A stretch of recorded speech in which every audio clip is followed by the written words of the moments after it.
Hello, my fellow teachers on TikTok. This video is for you guys. So, I don't know if I'll be able to post on TikTok, so I'm going to say YouTube, TikTok, wherever I post it. Hello, guys. So, this lesson plan is for vowels for kindergarten. So, if you want to have an idea how to teach vowels, I will show you how I teach them myself, okay? So first I start with greeting, like hello, greet my students, talk about how they're feeling today, yada yada, and then we can start today's lesson.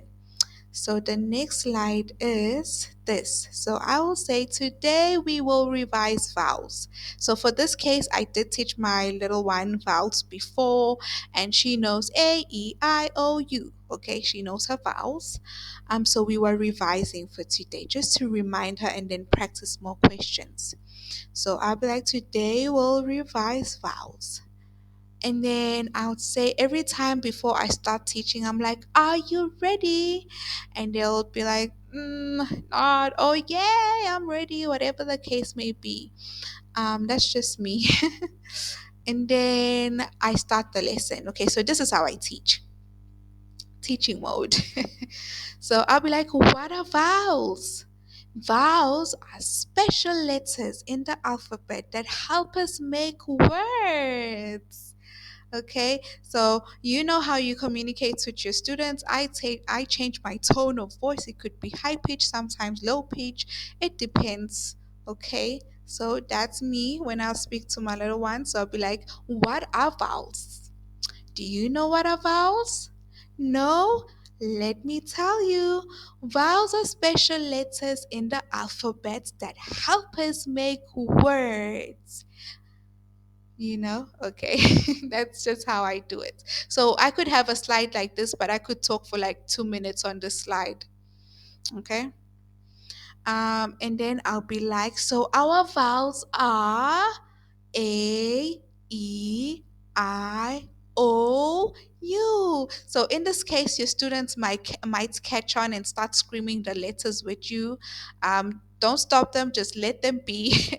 It helps them remember the words and practice.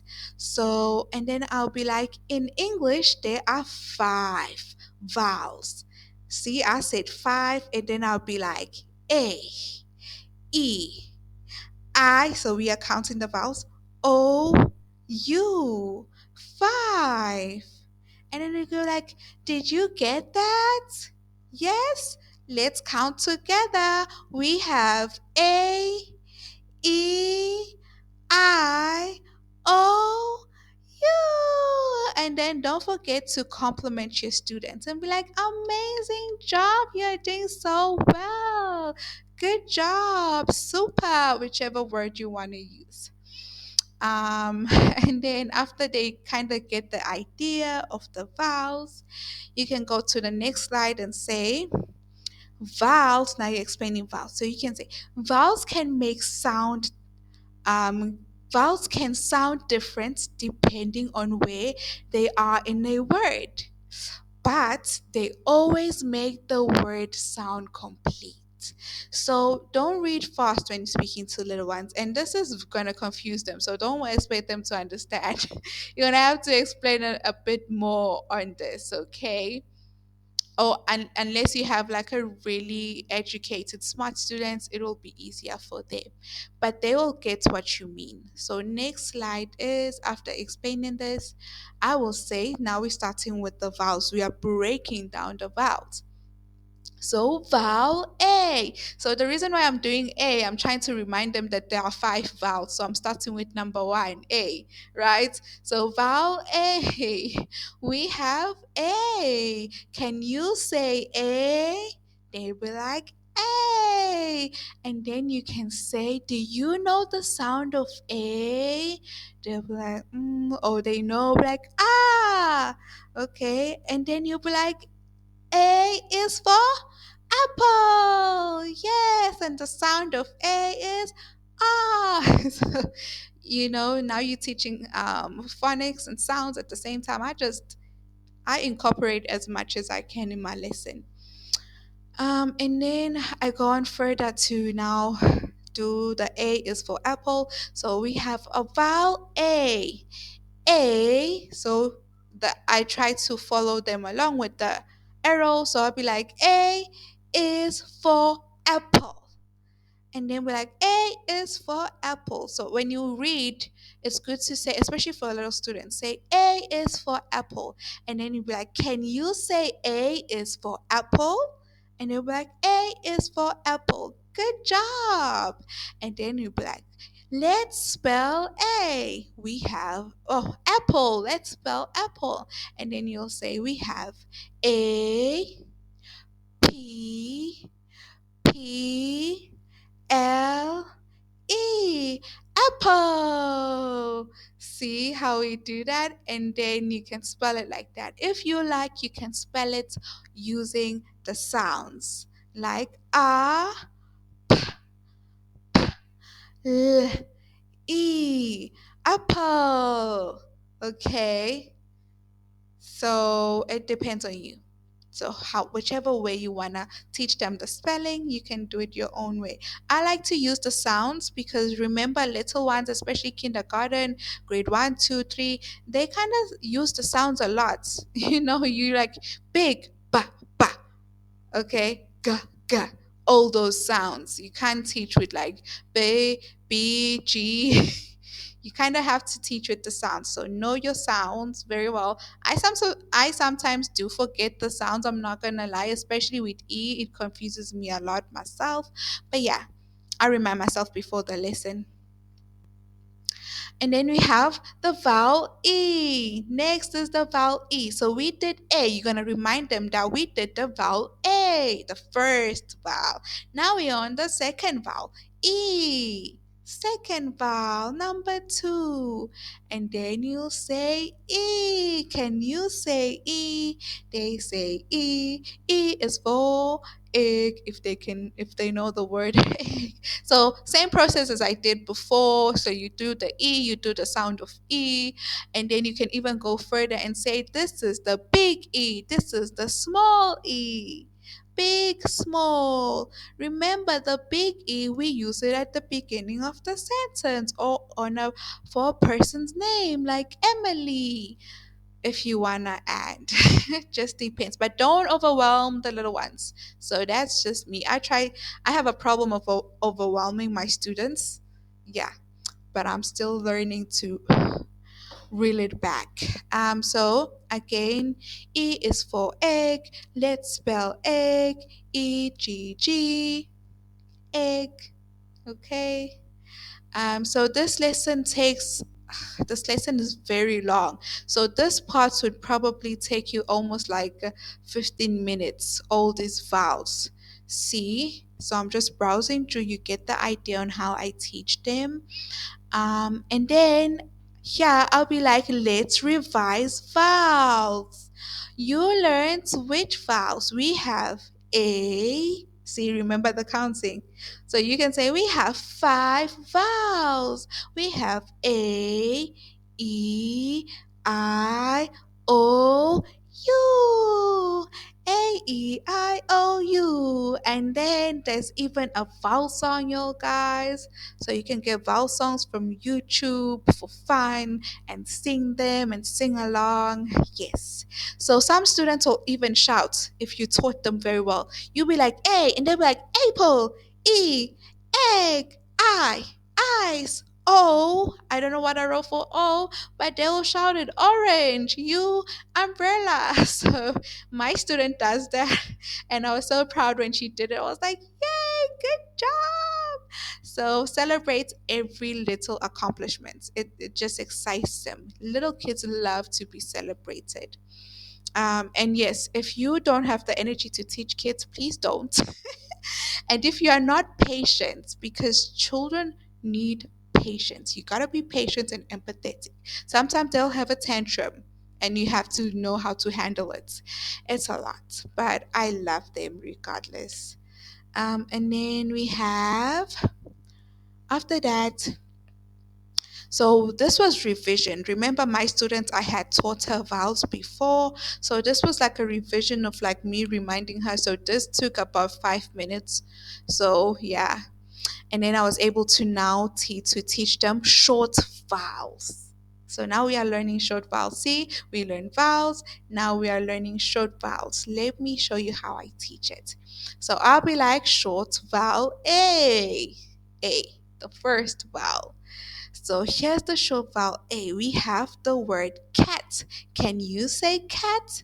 Cat. She'll say cat. Do you know what a cat is?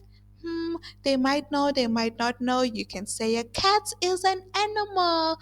Oh, they'll be like animal. And then you can say, let's spell cat. You can use the sounds. I love to use the sounds. So I'll be like, ka, ah, t, cat. Okay. Because again, kindergarten, grade one, grade two, sounds are used the most. Yeah, and that's how I teach short vowels. So she knows the short vowel for A. Example. Here's another example for short vowel A. We have sad, sad.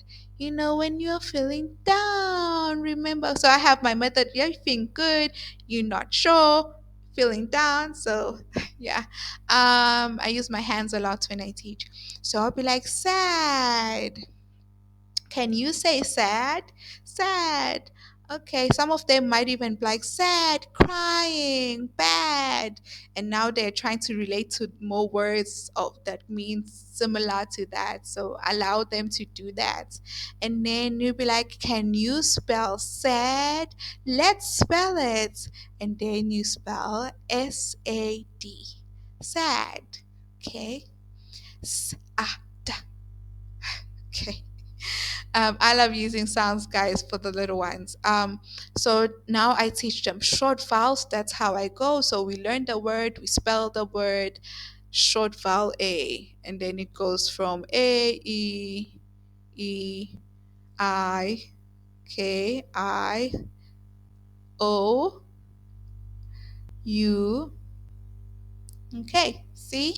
And now, after learning the short vowels, you can now teach them a story time. So, this story time is for listening skills. Okay, you are teaching the testing their listening skills.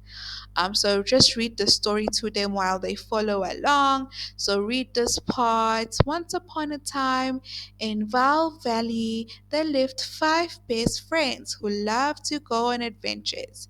We have Alice the ant. So we are still learning about vowels. So Alice the ant, we have the vowel A. Alice ant. Eddie elephant. Izzy the iguana. Oscar the owl. Uma the unicorn. A-E-I-O-U, and I put them in order so they don't get confused. It's easy to note it. So story time, read, add pictures, see. Yeah, so here it is. So we read the story, read, and then yeah, so that's it. This is the reading part, and maybe you can ask them questions. What is the ant's name? Alice. Alice is the vowel. It's a short vowel for A. Ra, ra, ra, now you're trying to revise them. Um, and then we have a vowel song. Remember I told you there's vowel songs on YouTube? Yes. So I found a really cool vowel song that I liked using. I'm going to link it on my no, if I post this on YouTube, I'll link it in my description. So, yes. And then after the vowel song, you guys are going to sing A-E-I-O-U. I don't remember how it goes, but it's very easy to catch on. And then, yeah, that's the end. Bye. So, this lesson is very long. Okay. For a child, it's very, very long. We did this lesson in two parts. Okay. Yeah, because again, I do a lot of repetition. I don't just slide through. So, for example, when we were reading story time, I was like, A for apple. Yes, A is the first vowel. See, like that's me. That's how I teach. Repetition. I keep repeating until it gets in. Okay, so this is a lesson for vowels that are created. My student was able to learn the vowels. She knows it, A-E-I-O-U. And how old is my student? Guys, she is 5 years old. So, As long as you explain it very well and put some nice things for them, anyone can learn. And my student is very active. She moves around. I try to catch her attention by making jokes, games for us. We sing, we clap if we need. I'll be like, Simon says this, So, yeah, you need to know how to improvise if you are an online teacher online. So this is how I teach vowels, guys. I wanted to share something just for motivation. I'll keep sharing. This is like a short version of what I'm willing to do. On YouTube, I'll make this video again where I teach properly and go through the whole lesson. And hopefully it helps someone. Okay. So this is it, guys. In the future, I'll share a lesson on for level C1 students. I have a level C1 students, and my students really, guys, they don't want for like vocabulary, grammar questions. They want something that's gonna push them to their limits. So now I'm doing case studies, and I'm gonna show you how I create my case study. I use it for my level C1 students and my university students for their exams. So yes, if you are interested in that, please comment in the comments and tell me if you want to see that lesson, and I will share it with you. So I hope you guys enjoy, and I hope this helps. And guys, I know I'm not going to be consistent. I'm not even going to promise you guys that because I'm overworking myself. I'm doing a lot of things at once. I'm so tired. I'm doing a lot of things at once, but hopefully it all pays off. Okay. Bye.